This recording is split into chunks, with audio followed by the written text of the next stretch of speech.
Good morning and welcome to Redeemer Lutheran Church. I'm Pastor Gary Lodeholt. Nan and I aren't homebodies by any stretch of the imagination, but this summer we've gone traveling a good bit more than we have in a long time. We started the summer traveling to Fort Worth, Texas to help our son and his wife as they moved there for work. We went by car to help move some of their things, so of course we came back the same way. Not long after that, we got in the car again and headed to Washington, D.C.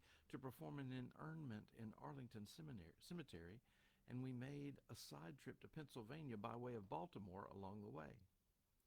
This past week, we went to Charlotte on Saturday to see our grandchild, and then on Sunday, they brought our grandchild to us to spend the night, and then on Monday, we took him back to Charlotte. Then I went to Charleston for a funeral, and the next day, Nan went back to Charlotte.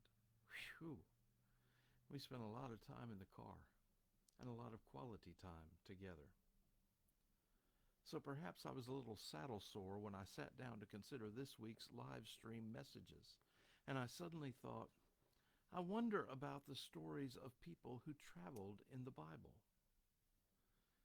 When I started to look into it, I found that the stories were many and varied. So this week I've chosen 5 for us to look at. And today we will start with one of the most significant, Abraham. In Genesis 12, the Bible tells the story simply and so mundanely matter of fact. Now the Lord said to Abram, "Go from your country and your kindred and your father's house to the land that I will show you. I will make of you a great nation, and I will bless you and make your name great so that you will be a blessing. I will bless those who bless you, and the ones who curse you I will curse. And in you all the families of the earth shall be blessed." The next verse says, "And Abram went as the Lord had told him, and Lot went with him." That simple telling neglects to mention a whole host of things. First, Abram had started out in Ur, a town near what we call now call the Persian Gulf, but his father had moved the whole family up to another town called Haran before God spoke to Abram.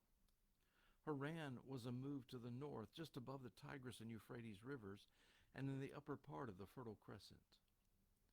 It's a bit difficult to explain the Fertile Crescent without showing you a map.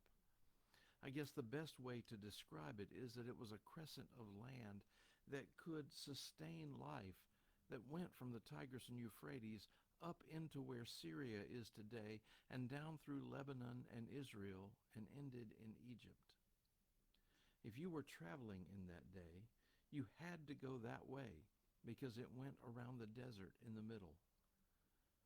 What that means, with their means of transportation, you couldn't survive a trek across the desert. There in Haran is where God calls Abram to get up and go, and it's an astounding thing.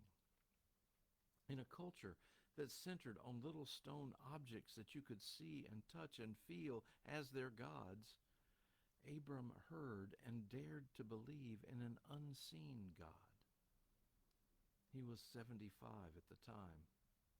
Most people at 75 don't want to leave the recliner, much less travel by walking to an unknown land.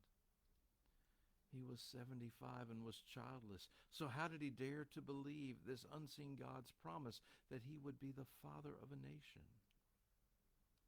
And yet, all those things he did. In those days when you moved, you took everything, all your household goods and your family, and of course, also your servants, and all your herds and flocks, and so on. And you walked the whole way with all that. All of this makes Abram's journey a profound act of faith and trust.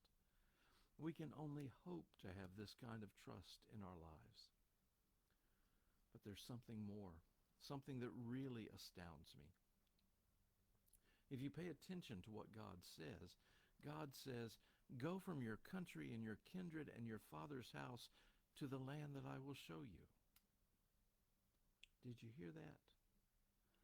God told Abram to head out, didn't tell him where he was going or even which direction to head, and said, "Just head out And when you get there, I'll tell you to stop.